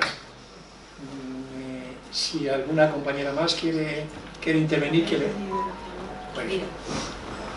toca? Te toca a ti. Quería No, preguntar levantó la mano. a Elvira, bueno, me ha encantado qué vamos a decir, para qué vamos a gastar palabras, para eso estamos aquí. Esto que habéis hecho tan interesante, que yo digo como Cristina, estoy escuchando la radio para aquí, para allá, no paramos y no me había ni enterado de esos podcasts tan interesantes. Y pregunto, ¿habéis visto cómo pensáis continuar esto? ¿Habéis visto la posibilidad de acceder a otros medios, no digamos lo que sería Televisión Española o tal, bueno, yo lo para he hecho meter ahí. este asunto, ¿no? Las dos, no sé, para meter esto de la memoria democrática en general, pero en particular lo de las mujeres, ahora que parece que, bueno, que todo el mundo quiere apuntarse porque ¿cómo van a decir que no al feminismo? Bueno, se ¿Cómo intentó... pensáis continuarlo? ¿Qué perspectivas veis? La perspectiva es que esto es un estudio, una investigación que está enmarcada dentro de mi tesis doctoral. Concretamente, cuando se acaba la tesis doctoral, yo propongo a Radio Nacional, lo he propuesto incluso a Televisión Española, pero claro, para seguir hay que tener un presupuesto. Y una inversión, y un deseo. Entonces se pueden hacer 10 programas gratis porque es, ¿no?, por la sociedad, por mí, por la investigación, pero después es un trabajo, ¿no? Entonces me encantaría contestar de que mañana, pero no lo sé, no lo sé. Es verdad que se han hecho propuestas de ayuda para hacer 10 programas más, porque bueno, están las exiliadas, están todas las que nombraba Cristina hace un momento, que estaría interesantísimo hacer programas sobre todas nuestras, no solo grandes exiliadas, sino hubo también personas que tuvieron que huir, que tienen muchas cosas que decir.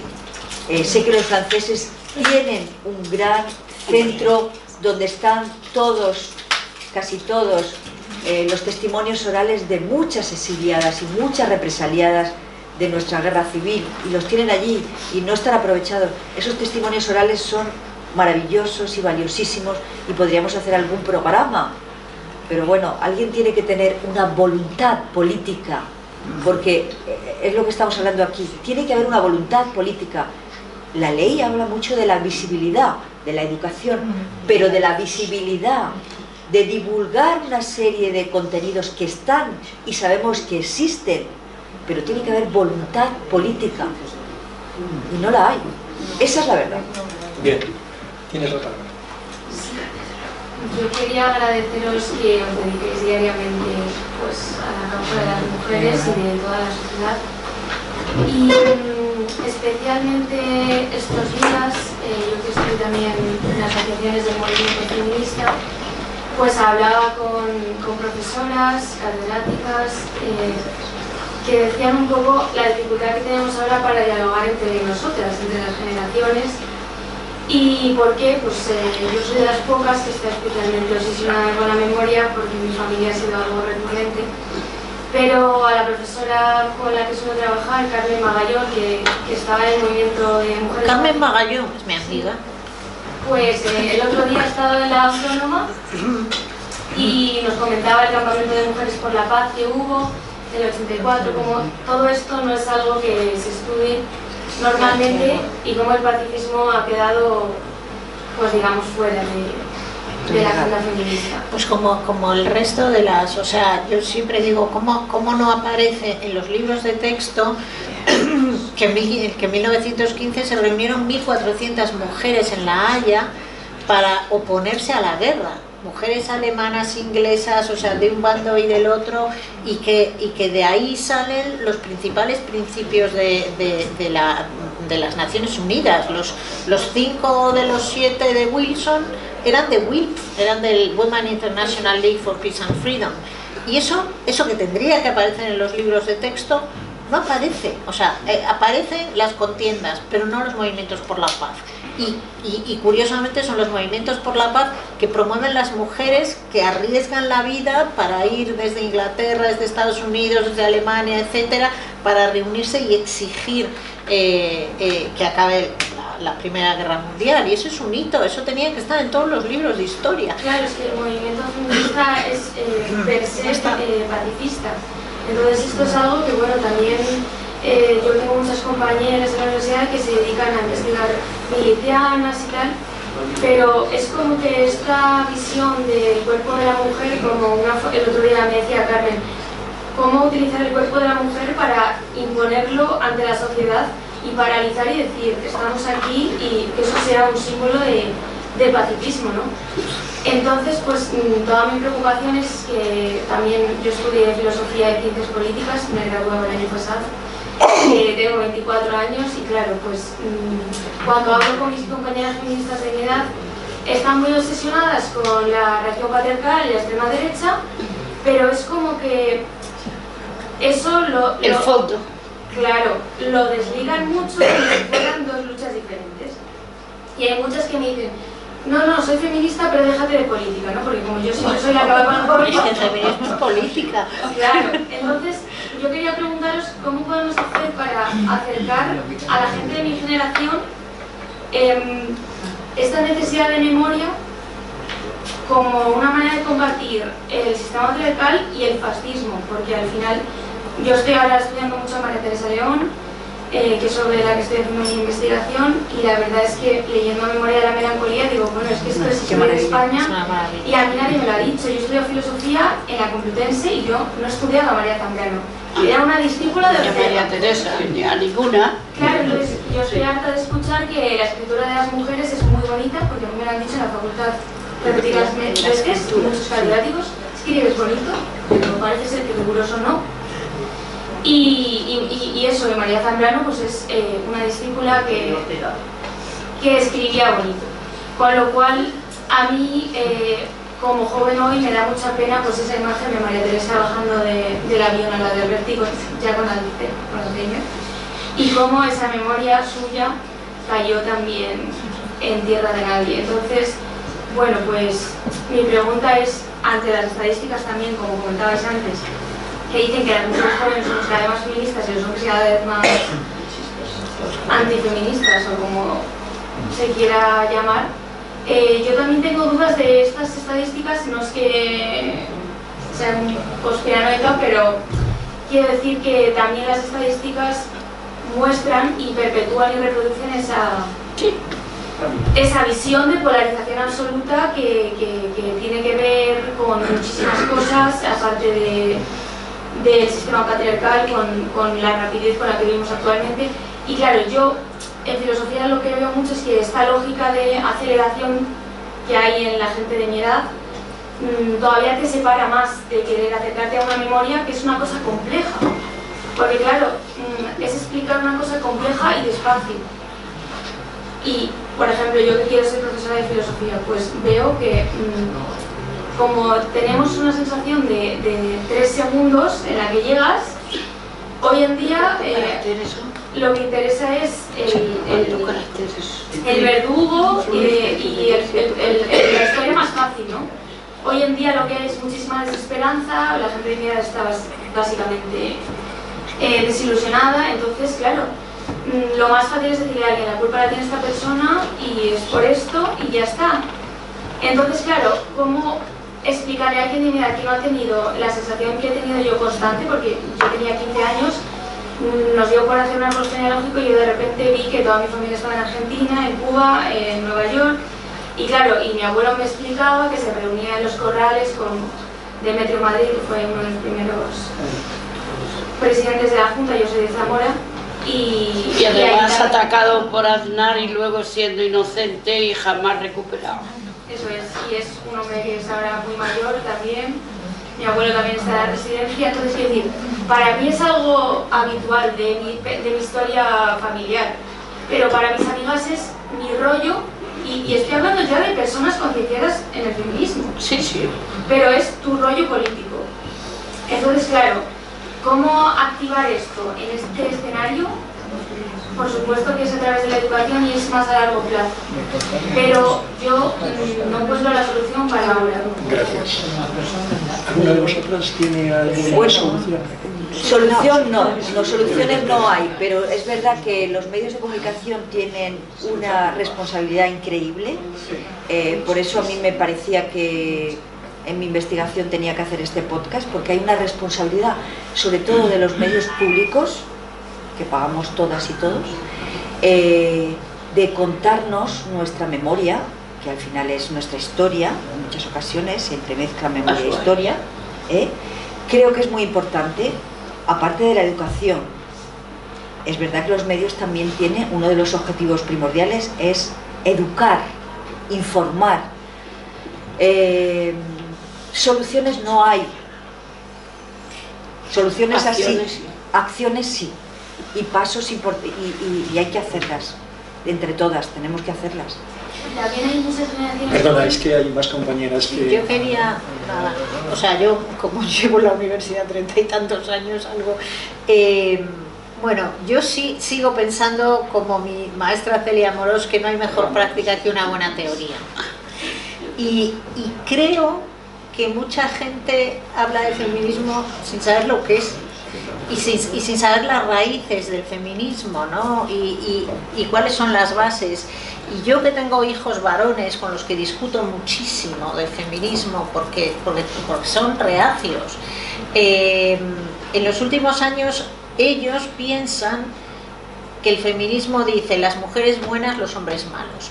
Entonces creo que no se ha entendido lo que es el feminismo radical, que viene de la raíz y que viene de mujeres como Simone de Beauvoir y de tantas otras, y de todo el feminismo pacifista y del sufragismo, etcétera, que es un feminismo político que pide la igualdad de derechos, y que hay muchísimas mujeres machistas como la que nos gobierna en esta comunidad, y que hay muchos hombres. Quiero decir que con el feminismo ganamos las mujeres y ganan muchísimo los hombres. O sea, les hemos regalado 4 meses de baja de paternidad y no han salido ni uno solo a la calle, y les hemos regalado su derecho a cuidar, porque cuidar es un derecho.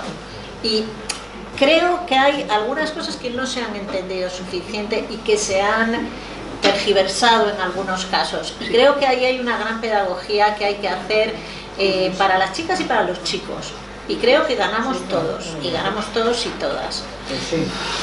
¿Quién es la palabra? Sí, enlazando la pedagogía, la educación, con los medios de comunicación, ahí está uno de los caballos de batalla mayores, donde yo he librado la mía, por cierto, desde los años 80 y tantos, hice la tesis en París sobre este asunto casualmente.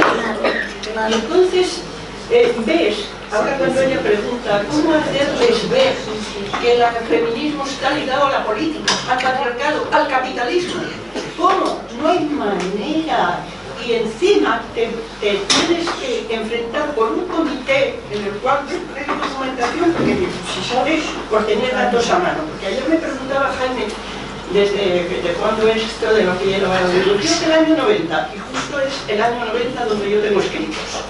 Y dices, no quieren entender, eso es política. Cuando yo estaba desde Comisiones Obreras, estaba haciendo política, y eso no se puede hacer en un medio de comunicación. No hay más que ver a Cristina, que yo la recuerdo en los años en que la veíamos. Dices que la transición, cuando dijeron una vez que por qué las mujeres no íbamos a la guerra y a hacer la mili como los hombres, que por qué no reivindicamos eso. Y dijiste, para reivindicar tonterías, esas os quedan para vosotros si queréis ir, luchadlo vosotros. Y lo enlazo ahora con lo que dice ella. Les hemos regalado 4 años de cuidados y encima te pasan por las narices que por qué no reivindicamos, o sea, no queremos hacer tonterías. Que van a hacer un curso, por esa sencilla, abreviado de cocinero en Masterchef. En vez de cuidado. Somos pacifistas, y porque no queremos la guerra, y porque si la queréis hacer, luchad por no ir, luchad por no hacer la guerra, luchad por no hacer la mili. Y recuerdo esa frase tuya porque que los chicos deserten, y que los chicos deserten con 18, 19 y 20 años de ir a la guerra de Ucrania o en Israel de ir a... O sea, hay el derecho a la deserción y a esa masculinidad violenta y tóxica que les enfrenta y que les destroza la vida, el resto de su vida, después de pasar por un conflicto bélico, claro. O sea, y ahí las mujeres, o sea, yo reivindico a Käthe Kollwitz, que es una de las grandes feministas que luchó por la deserción en la Segunda Guerra Mundial. Más o menos. Pero ¿dónde encuentras los foros donde puedes tener...? Y yo de todas maneras le diría a esta chica joven, que el único problema del feminismo no es que entiendan eso, que ya es bastante. Hoy hay un ataque al feminismo de muchos lados. ¿Por qué? Precisamente por ser una corriente fuerte, vital, que ha movido montones de problemas. Entonces, ojo con los que nos queremos meter. Tú, me parece estupendo que si estás en el ámbito de la filosofía, empiezas a pelear con eso que tienen no sé cuántos caracteres, lo máximo que tienes que poner, porque claro, como quieras dar una lección de filosofía con 140 caracteres, pues no llegas ni a la introducto. Entonces me parece que es verdad que tenemos que estar preparadas para defendernos de grandes ataques que están ya viniendo, porque el hecho de que se estén concretando, y no es solo aquí que vos y tal, es que en todo el mundo hoy hay campañas pagadas contra la democracia, y además con mucho dinero invertido en esto, y entonces tenemos que estar al tanto. No somos unas tontas que dice ahora vienen esos con el dinero, es que tenemos que estar al tanto de que las reivindicaciones que han costado luchas, muertes, de todo, y sobre todo que nos han traído derechos, nos las quieran quitar a través de un Milei que dice esas cosas, o de gente como la que hay por ahí. Yo creo que la contraofensiva demócrata tiene que venir, y la tenemos que hacer las mujeres, porque no es que solamente las mujeres, pero sí porque las mujeres somos las que tenemos que perder. Ya lo dijo Simone de Beauvoir, ante cualquier crisis lo primero que se hace es perder los derechos de las mujeres. En eso, como estamos viviendo tantas crisis, pues creo que tenemos que estar advertidas de lo que viene. Vamos a dar alguna palabra que todavía queda y vamos a ir concluyendo el acto. Gracias. No llegué a tu intervención, Elvira, lo siento muchísimo, y que además tenía mucho interés, porque yo ya soy de una generación que lo de los podcasts nos viene un poco grave, ¿no? Que tenemos que ir atendiendo lo que nos dicen los jóvenes y las jóvenes que tenemos a nuestro alrededor. Pero quería contar una pequeña anécdota sobre que no creo que fuera el tuyo, pero y quería contarlo cuando estuviera tenía Camacho, pero bueno, no me va a oír. Pero, se ha ido. Iba yo un día en el 002, ese autobús pequeño gratuito, es tan pequeño que como hable alguien se entera todo el mundo, y de repente oigo la voz de Dolores Ibarra. Digo, hostia. Entonces ya me puse a escuchar y ya no oía voces que no reconocía, y sigo tal, y de repente oigo la voz de Marcelino. Y digo, hostia, esto ya no. Entonces empiezo a mirar a ver quién es, ¿no? Y claro, y mirando quién era, llegué al conductor, y era el conductor. El conductor iba escuchando un podcast de Radio Nacional de España sobre la historia de España. No sé si era la historia, ese otro, pero... Entonces, y yo, o sea, le dije, pero... Digo, ¿qué estás haciendo? Este conductor y yo no. O sea, absolutamente flipado. Le digo, pero tú sabes que acaba de hablar ahí Dolores Ibarro y tal. Y, sí, es que los tengo grabados y los voy escuchando aquí. Sí, están colgados, normalmente están colgados. Son cómodos. Y luego pregunté y me dijeron que efectivamente que había ese que iba escuchando él era de la historia del Partido Comunista de España. Claro, no, sí que hay, desde luego hay, yo creo que en Radio Nacional, después de revisarlos, hay muchísimos, sobre toda la historia de España, hay bastantes, pero de la historia de las mujeres... No había, ¿no? Entonces, la siguiente cosa era, yo ya conocía el proyecto de la Universidad de Marian, ya había tenido la oportunidad de conocer esa maravillosa herencia, ¿no? que estáis trabajando. Y también conozco otra historia súper guapa, que es la cartografía de la clase obrera, que ha hecho el primero de mayo. Se está haciendo ahora. Se está haciendo, ¿no? No está acabado. Y es súper interesantísimo todo lo que, cómo lo hace, ¿no? Tú lo sabes mejor que yo, cómo va analizando sobre Madrid también, cómo a través de los polígonos y de los barrios donde viven los obreros, se van creando la fuerza obrera y las comisiones obreras, por supuesto, y cómo se va creando también el asociacionismo de mujeres y el FNL, que decía antes Cristina, ¿no? A mí me parece una cosa maravillosa. Y la tercera cosa que quería comentar era, sabiendo esto, y sabiendo lo tuyo, sabiendo lo del Ateneo 1 de Mayo, sabiendo otras experiencias que seguro ¿hay algún sitio donde se pueda volcar todo eso? Y eso a lo mejor se lo digo a Messi. ¿Hay algún sitio donde se pueda volcar todo eso? Debería. Porque no puede ser que tengamos que claro, sí, o sea, como un espacio virtual, ¿no? Y luego ya acabo. Y luego una cosita, y es que no siempre que se habla de las mujeres, de la historia de las mujeres, se habla con la pedagogía que nos gustaría, ¿no? Yo creo que hay que recordar que existe una mirada, la mirada que nos otorga o que nos facilita la perspectiva de género, el análisis de género, para ir viendo y para ir pudiendo poner cada cosa en su sitio, porque si no todo es muy guay y todos son nombres y todo es muy bonito, pero no hay nada consistencia.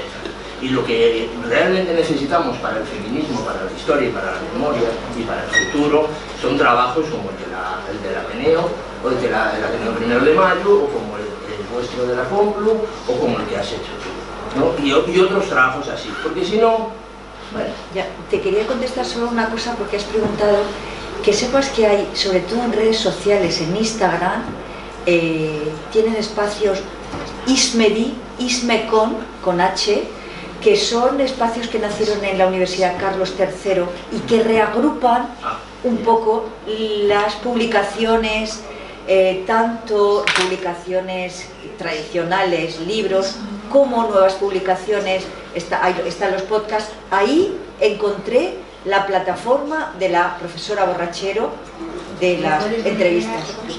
Sí, no se puede escribir por aquí, pero Ismedi, H-I-S-M-E-D-I, y también Ismecon, H-I-S-M-E-C-O-N. Bien, antes de poner fin al acto, ¿querías añadir alguna cosa? Había pedido la palabra antes, te había dado cuenta. La última antes de... Es una pequeña aportación. Gracias de nuevo a la mía en la mesa por lo interesante de la tarde, de la charla. Y deciros también, la gente que estaba interesada en programaciones, que el otro día también desde la Federación de Enseñanza de Comisiones Obreras también hubo un acto presentando un proyecto que hay educativo que se llama Libros con Memoria, donde el profesor Luis Vivas, junto con alumnos, ha publicado ya 2 libros, uno más con chicos hasta de cuarto de la ESO y este otro último, Lecciones perdidas, lecciones robadas, como era el mismo título. Lecciones robadas. Lo ha hecho ya también con una aportación más de gente más profesional que ha asesorado y ha dirigido. Y además me encantó, él es un profesor de secundaria y como él, yo me he jubilado hace 2 años, pero sigo teniendo en las aulas, hay gente muy peleona y muy luchadora. En la universidad tenemos el caso tuyo con ello, ¿no? Y en secundaria también hay mucho profesorado que todavía sigue interesado y luchando, y alumnos que se preocupan. Lo que es verdad que también desde fuera hay tanta presión en derrocar cosas que a veces crea confusión, pero... Y los jubilados ahora les mandamos un montón de programaciones y cosas como voy a hacer con lo tuyo del otro día o la charla del otro día estuve con mi compañero de comisiones, etcétera, etcétera. Cumplimos esa función de enlace. Empiezan por los Reyes Godos y cuando llegan aquí y lo difícil es meter los Reyes Godos en una conversación. Porque si empezaran al revés, pues tendríamos tal, pero es que la verdad... Pues sabernos todos los Reyes Godos para luego no poderlos nombrar en nada. Sí, te lo enseñaba, pero yo no lo he vuelto a usar. ¿Queréis añadir alguna cosa? Elvira, Cristina, ¿queréis añadir alguna cosita? No, que gracias. ¿Algún comentario? Gracias a vuestra disposición.